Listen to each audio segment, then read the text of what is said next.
Enjoying yourselves. Well, do you know what? It's a pleasure to have Fleadh here in Mullingar. We have worked so hard to bring it here. And you know, I think everyone that has come here since last Sunday has really enjoyed themselves. The weather has been great, the music has been great, the hospitality has been great, the volunteers have been great.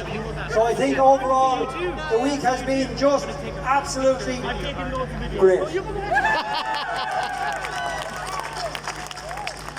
So, sorry I'm a bit late. We had to do a little bit of music on the John Cretan show, and I'm kind of running from Billy to Jack, so we'll get to play a few more tunes and have the dancers danced yet. Do you want to dance a set now? Yeah, so we'll have the under 12 set dancing team from Ballycarrigy, who came third today in the All-Ireland.